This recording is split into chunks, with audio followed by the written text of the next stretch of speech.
Guten Tag, and welcome back to Baby Elias's stories. We now return to A Journey to the Center of the Earth by Jules Verne. Chapter 1, The Professor and His Family.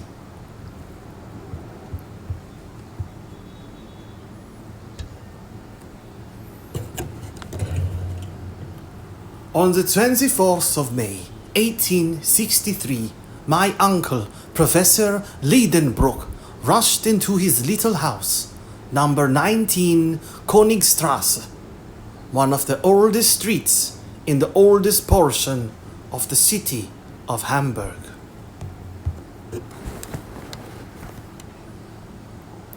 Martha must have concluded that she was very much behindhand, for the dinner had only just been put into the oven.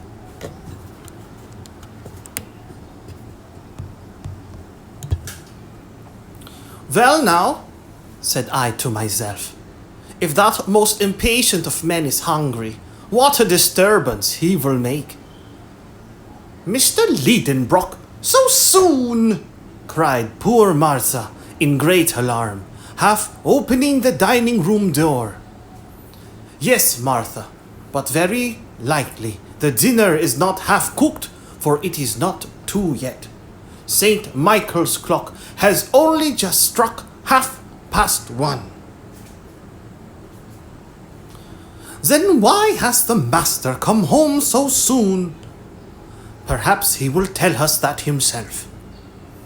"Here he is, Monsieur Axel. I will run and hide myself while you argue with him." And Martha retreated in safety into her own dominions.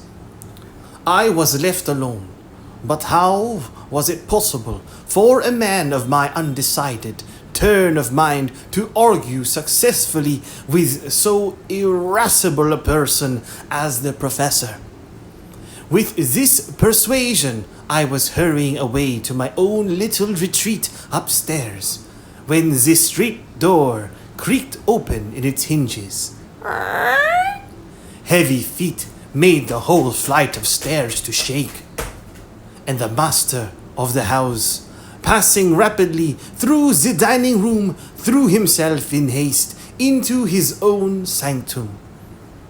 But on his rapid way, he had found time to fling his hazel stick into a corner, his rough, broad brim upon the table, and these few emphatic words at his nephew: "Axel, follow me."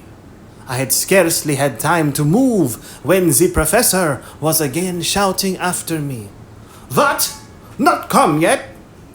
And I rushed into my redoubtable master's study. Otto Liedenbrock had no mischief in him. I willingly allow that. But unless he very considerably changes as he grows older, at the end he will be a most original character. He was professor at the Johanneum and was delivering a series of lectures on mineralogy, in the course of every one of which he broke into a passion once or twice at least. Not all that he was over anxious about the improvement of his class, or about the degree of attention with which they listened to him, or the success which might eventually crown his labors. Such little matters of detail never troubled him much. His teachings was, as the German philosophy calls it, subjective. It was to benefit himself, not others. He was a learned egotist. He was a well of science, and the pulleys worked uneasily when you wanted to draw anything out of it. In a word, he was a learned miser. Germany has not a few professors of this sport. To his misfortune, my uncle was not gifted with a sufficiently rapid utterance, not to be sure, when he was talking at home, but certainly in his public delivery. This is a want much to be deplored in a speaker. The fact is that during the course of his lectures at the Johanneum, the professor often came to a complete standstill. He fought with willful words that refused to pass his struggling lips. Such words as resist and distend the cheeks, and at last break out into the unasked for shape of a round and most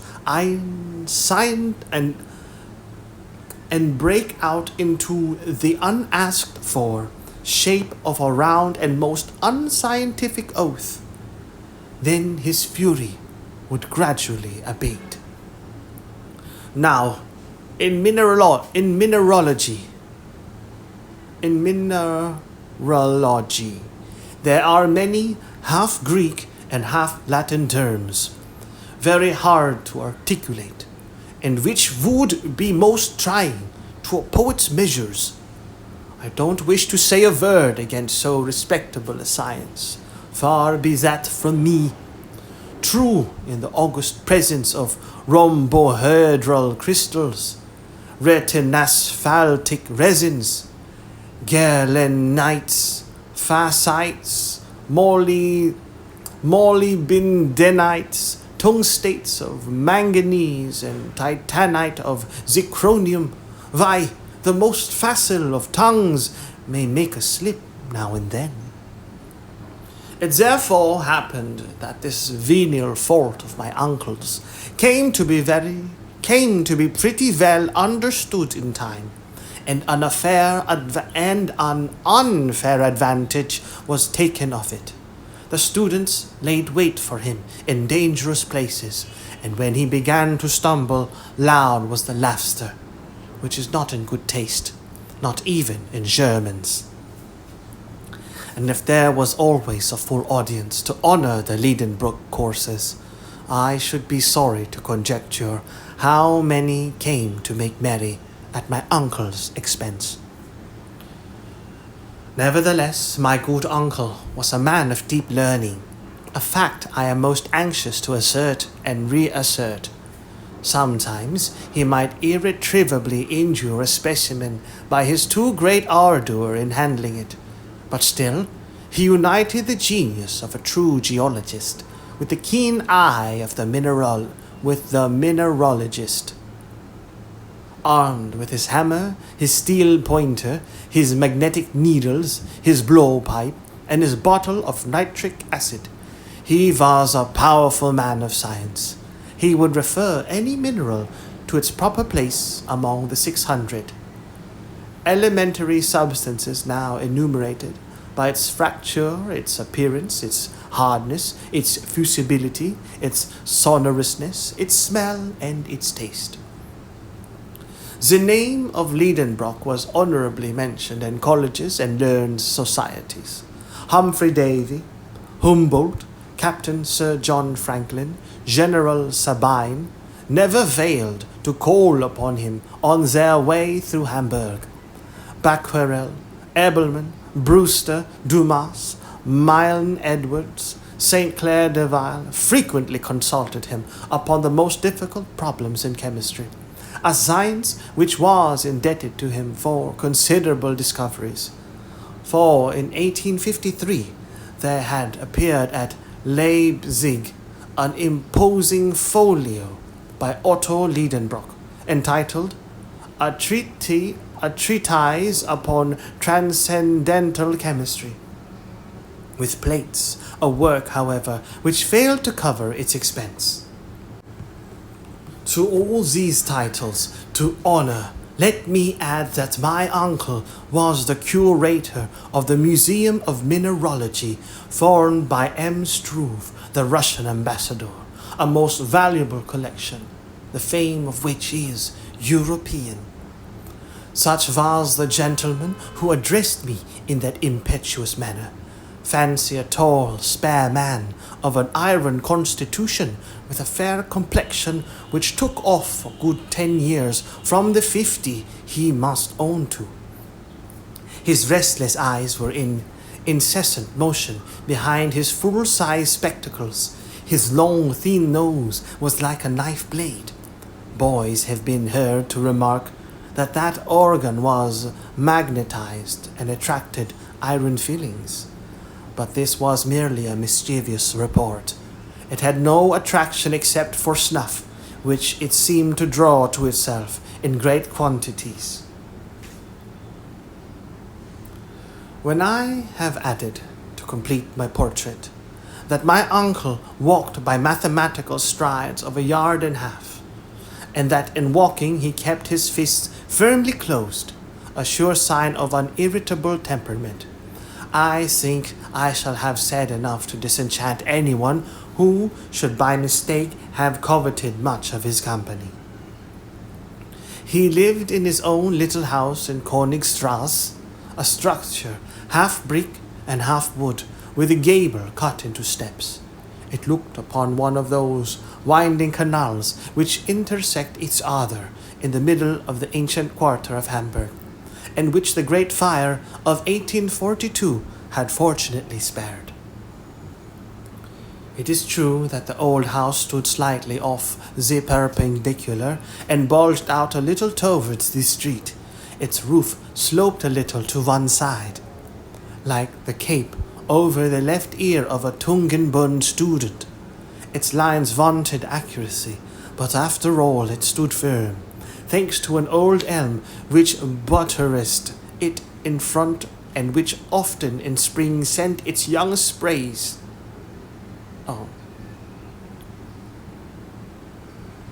But after all it stood firm, thanks to an old elm which buttressed. Buttressed.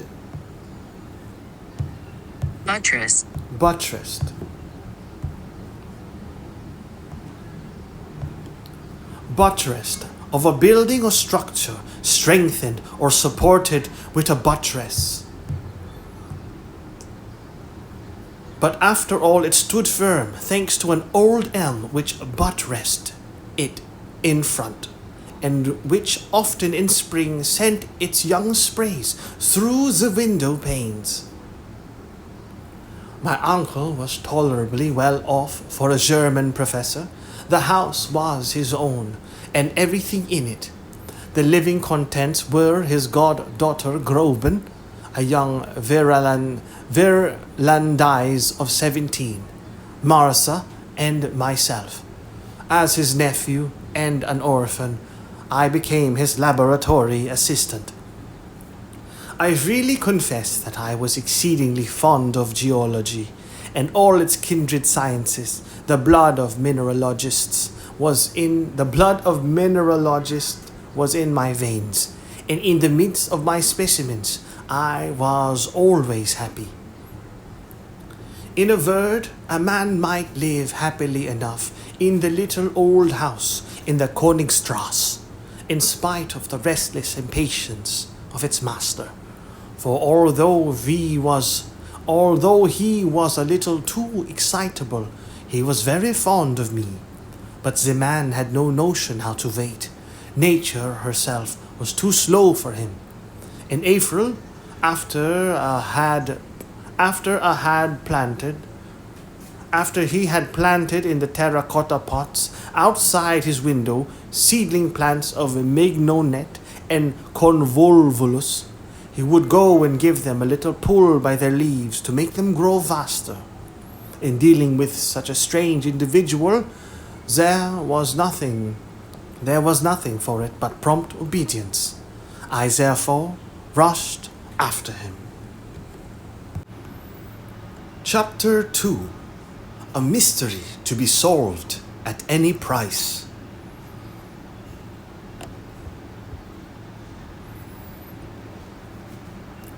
That study of his was a museum and nothing else. Specimens of everything known in mineralogy lay there in their places in perfect order and correctly named, divided into inflammable, metallic, and lithoid minerals. How well I knew all these bits of science. Many a time, instead of enjoying the company of lads of my own age, I had preferred dusting these graphites, anthracites, coals, lignites, and peats.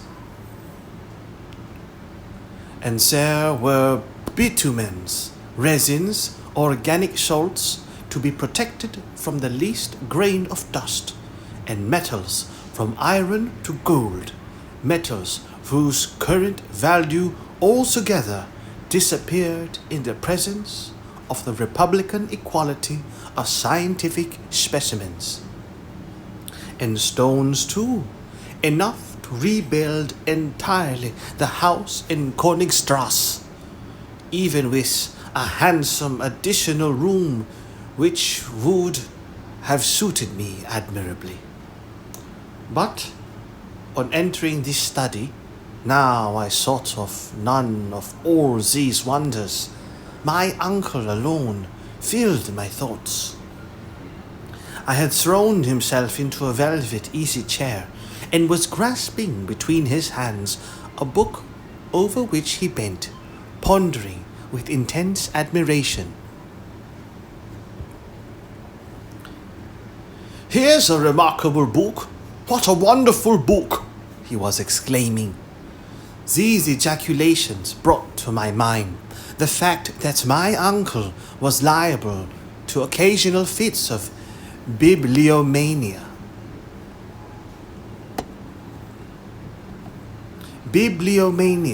Passionate enthusiasm for collecting and possessing books. That my uncle was liable to occasional fits of bibliomania, but no old book had any value in his eyes unless it had the virtue of being nowhere else to be found, or, at any rate, of being illegible. "Well now, don't you see it yet?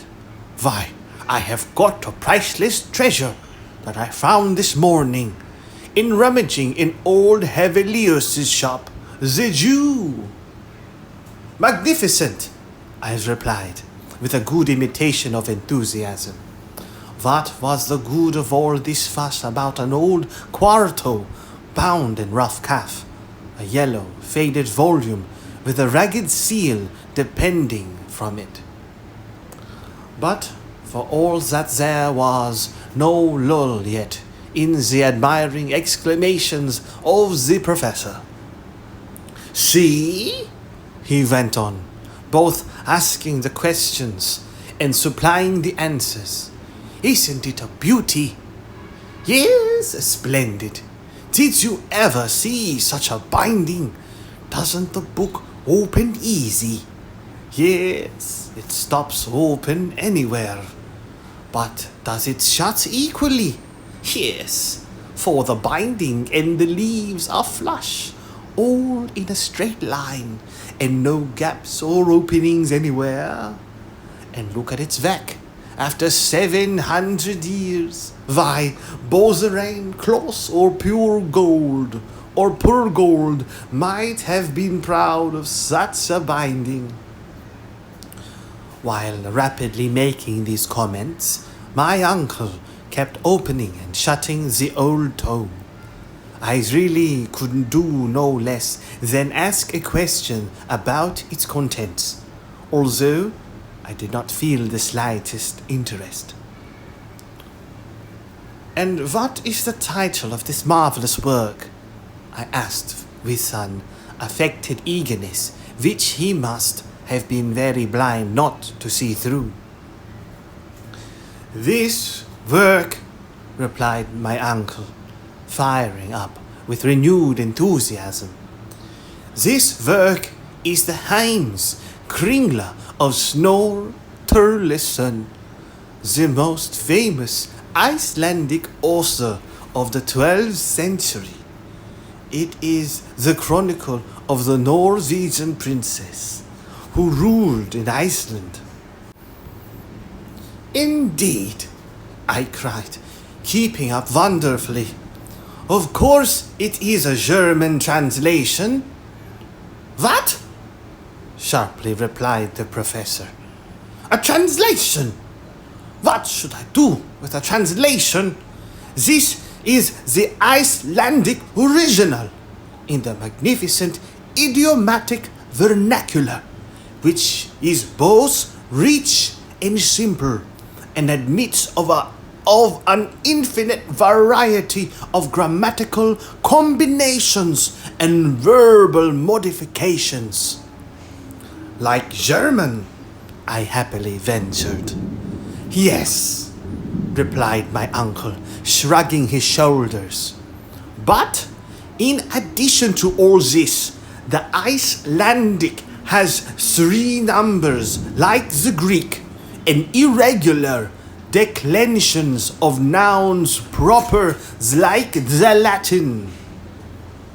"Ah," said I, a little moved out of my indifference. "And is the type good?" "Type? What do you mean by talking of type, wretched Axel? Type? Do you take it for a printed book, you ignorant fool? It is a manuscript, a runic manuscript." "Runic?" "Yes. Do you want me to explain what that is?" "Of course not," I replied in the tone of an injured man. But my uncle persevered and told me against my will of many things I cared nothing about. Runic characters were in use in Iceland in former ages. They were invented, it is said, by Odin himself. Look there and wonder, impious young man, and admire these letters, the invention of the Scandinavian god.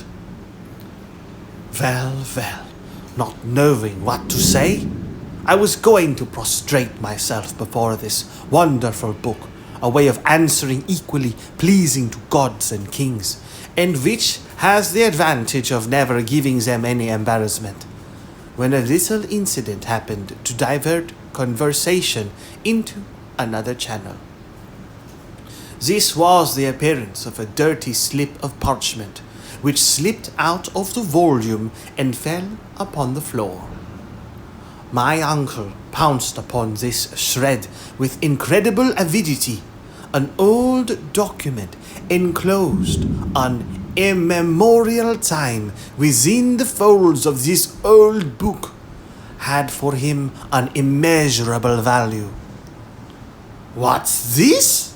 he cried, and he laid out upon the table a piece of parchment, 5 inches by 3, and along which were traced certain mysterious characters. Here is the exact facsimile. I think it is important to let these strange signs be publicly known, for they were the means of drawing on Professor Liedenbrock and his nephew to undertake the most wonderful expedition of the 19th century. Side note, in parentheses, runic glyphs occur here, close parentheses, end side note. The professor mused a few moments over this series of characters. Then, raising his spectacles, he pronounced, "These are runic letters. They are exactly like those of the manuscript of Snorre Turleson. What on earth is their meaning?" Runic letters appearing to my mind to be an invention of the learned to mystify this poor world, I was not sorry to see my uncle suffering the pangs of mystification. At least, so it seemed to me, judging from his fingers, which were beginning to work with terrible energy. "It is certainly Old Icelandic," he muttered between his teeth. And Professor Liedenbrock must have known, for he was acknowledged to be quite a polyglot. Polyglot, knowing or using several languages. Polyglot. Not that he could speak fluently in those 2,000 languages and 12,000 dialects which are spoken on earth, but he knew at least his share of them. So he was going, in the presence of this difficulty, to give way to all the impetuosity of his character, and I was preparing for a violent outbreak when 2 o'clock struck by the little timepiece over the fireplace. At that moment our good housekeeper, Martha, opened the study door, saying, "Dinner is ready." I am afraid he sent that soup to where it would boil away to nothing, and Martha took to her heels for safety. I followed her, and hardly knowing how I got there, I found myself seated in my usual place. I waited for a few minutes.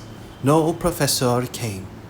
Never within my remembrance had he missed the important ceremonial of dinner. And yet, what a good dinner it was! There was parsley soup, an omelette of ham garnished with spiced sorrel, a fillet of veal with compote of prunes for dessert, crystallized fruit, the whole washed down with sweet morsel. All this my uncle was going to sacrifice to a bit of old parchment. As an affectionate and attentive nephew, I considered it my duty to eat for him as well as for myself, which I did conscientiously. "I have never known such a thing," said Martha. "Monsieur Liedenbrock is not at the table." "Who could have believed it?" I said with my mouth full. Something serious is going to happen," said the servant, shaking her head. My opinion was that nothing more serious would happen than an awful scene when my uncle should have discovered that his dinner was devoured. I had come to the last of the fruit when a very loud voice tore me away from the pleasures of my dessert. With one spring, I bounded out of the dining room into the study. Chapter 3. The Runic Writing Exercises the Professor. "Undoubtedly, it is Runic," said the Professor, bending his brows. "But there is a secret in it, and I mean to discover the key." A violent gesture finished the sentence. "Sit there," he added, holding out his fist towards the table. "Sit there and write." I was seated in a trice.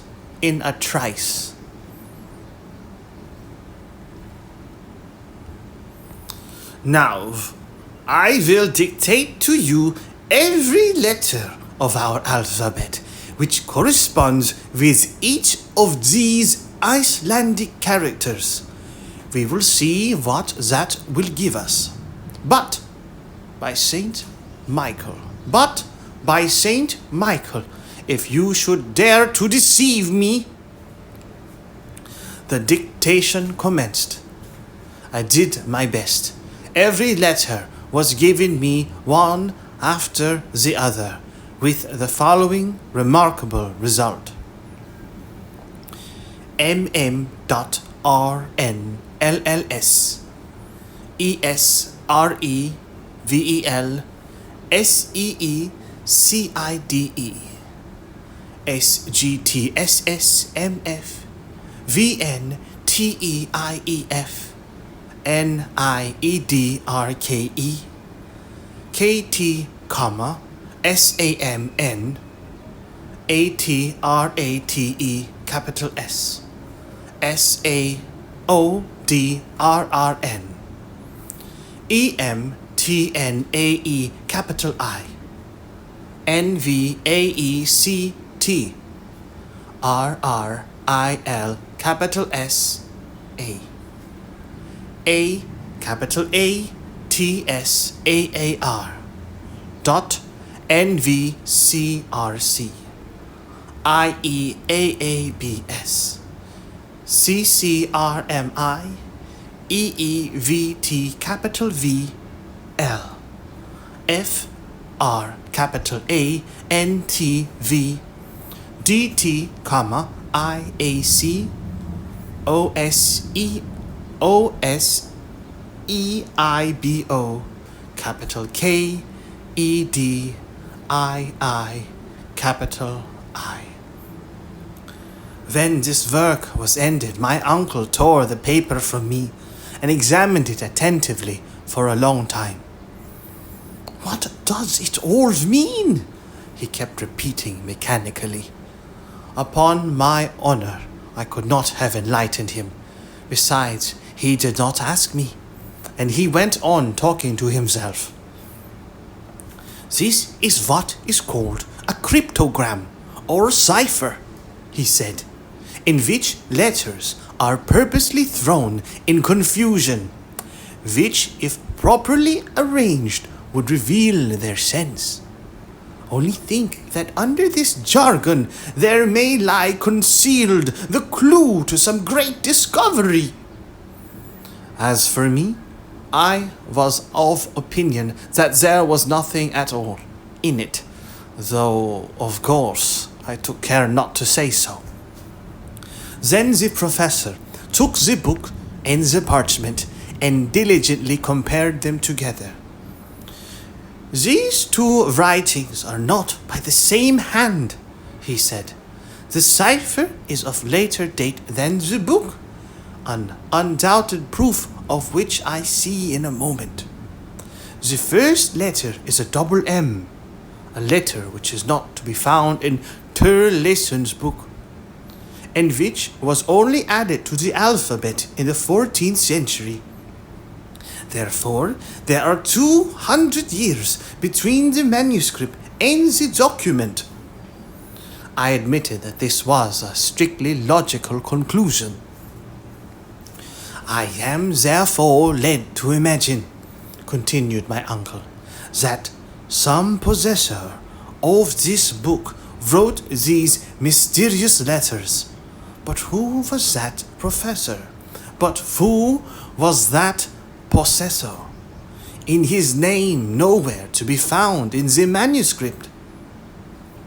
My uncle raised his spectacles, took up a strong lens, and carefully examined the blank pages of the book.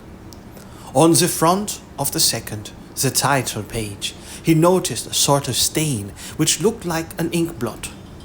But in looking at it very closely, he thought he could distinguish some half-effaced letters.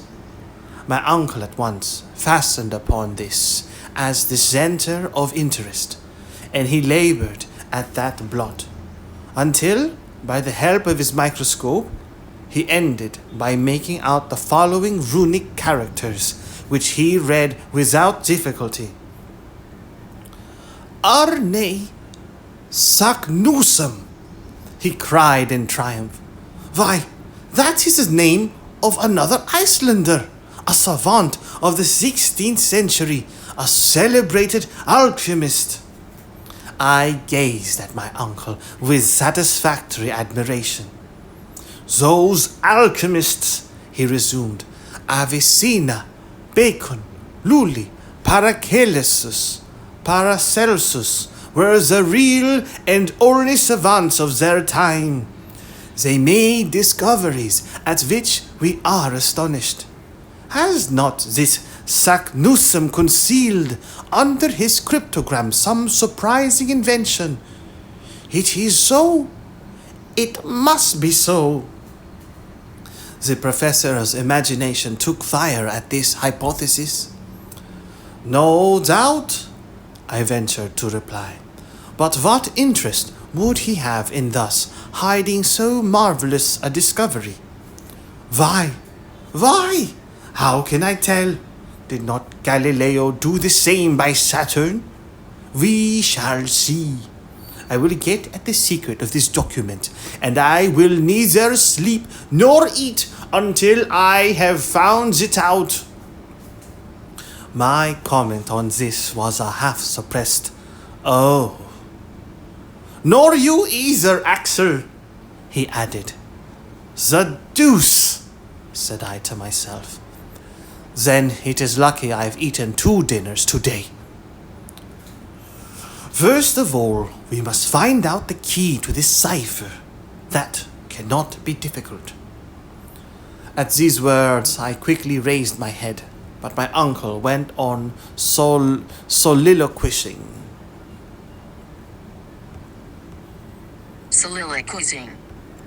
Soliloquiz.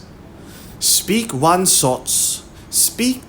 thoughts aloud when by oneself or regardless of any hearers. Utter a soliloquy. There's nothing easier. In this document there are 132 letters, vis-a-vis 77 consonants and 55 vowels. This is the proportion found in southern languages, whilst northern tongues are much richer in consonants. Therefore, this is in a southern language. These were very fair conclusions, I thought. But what language is it? Here I looked for a display of learning, but I met instead with profound analysis. This Saknussemm, he went on, was a very well-informed man. Now, since he was not writing in his own mother tongue, he would naturally select that which was currently adopted by the choice spirits of the 16th century. I mean Latin. If I am mistaken, I can but try Spanish, French, Italian, Greek, or Hebrew. What the savants of the 16th century generally wrote in Latin. I am therefore entitled to pronounce this a priori to be Latin. It is Latin. I jumped up in my chair. My Latin memories rose in revolt against the notion that these barbarous words could belong to the sweet language of Virgil. Yes, it is Latin, my uncle went on, but it is Latin confused and in disorder. Perturbata siu in ordinata, as Euclid has it. Very well, thought I. If you can bring order out of that confusion, my dear uncle, you are a clever man. Let us examine carefully, said he again, taking up the leaf upon which I had written.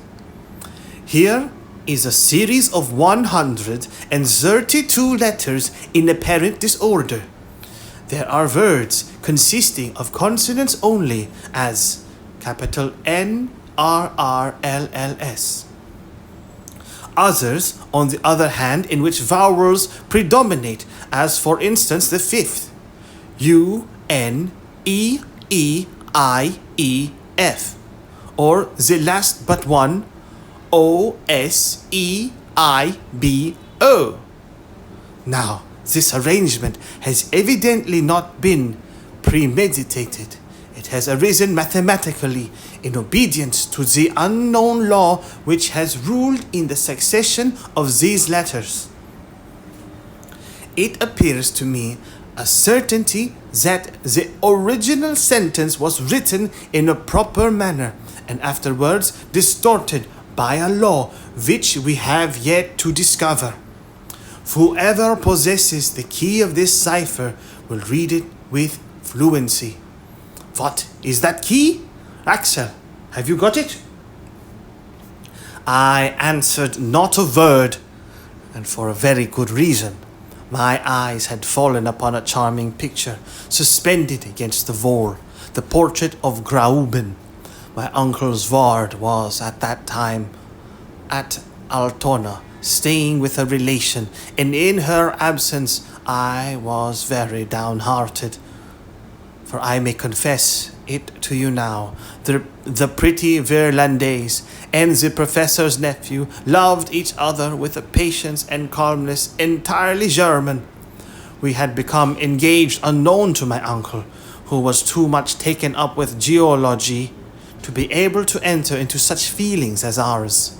Groben was a lovely, blue-eyed blonde, rather given to gravity and seriousness, but that did not prevent her from loving me very sincerely. As for me, I adored her, if there is such a word in the German tongue, in the German language.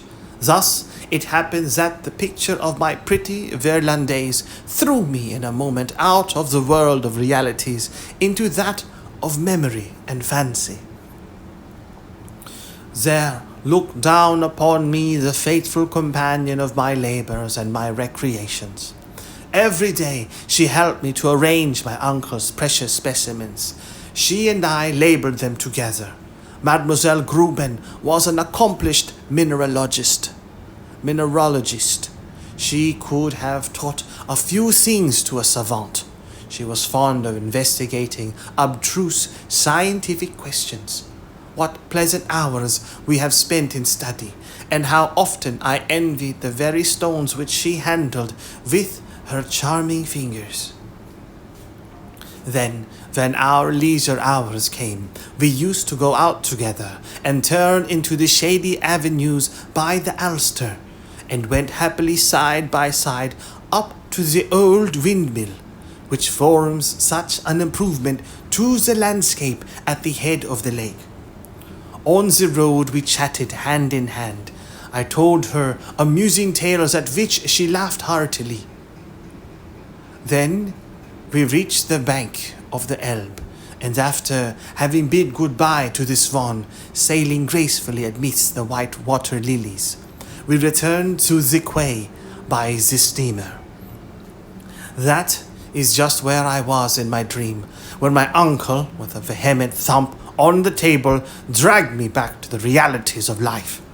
"Come," said he, "the very first idea which would come into anyone's head to confuse the letters of a sentence would be to write the words vertically instead of horizontally." "Indeed," said I. "Now, we must see what would be the effect of that, Axel. Put down upon this paper any sentence you like, only instead of arranging the letters in the usual way, one after the other, place them in succession in vertical columns, so as to group them together in 5 or 6 vertical lines." I caught his meaning and immediately produced the following literary wonder. "I love you well, my own dear Good," said the professor, without reading them. "Now set down those words in a horizontal line." I obeyed, and with this result: IYLOAU space LOLWRB space OU comma N capital GE space VWMDRN space EEYEA exclamation mark. "Excellent," said my uncle, taking the paper hastily out of my hands. "This begins to look just like an ancient document. The vowels and the consonants are grouped together in equal disorder. There are even capitals in the middle of the words, and commas too, just as in Saknussum's parchment." I considered these remarks very clever. "Now," said my uncle, looking straight at me, "to read the sentence which you have just written, and with which I am wholly unacquainted, I shall only have to take the first letter of each word, then the second, the third, and so forth. And my uncle, to his great astonishment, and my much greater, read, I love you well, my own dear Groban. Hallo! Cried the professor. Yes, indeed, without knowing what I was about, like an awkward and unlucky lover, I had compromised myself by writing this unfortunate sentence. Aha! You are in love with Groban, he said, with the right look for a guardian. Yes, no, I stammered. You love Groban, he went on once or twice dreamily. Well, let us apply the process I've suggested to the document in question. My uncle, falling back into his absorbing contemplations, had already forgotten my imprudent words. I merely say imprudent, for the great mind of so learned a man, of course, had no place for love affairs, and happily the grand business of the document gained me the victory. Just as the moment of the supreme experiment arrived, the professor's eyes flashed right through his spectacles. There was a quivering in his fingers as he grasped the old parchment. He was deeply moved. At last, he gave a preliminary cough, and with profound gravity, naming in succession the first, then the second letter of each word, he dictated me the following.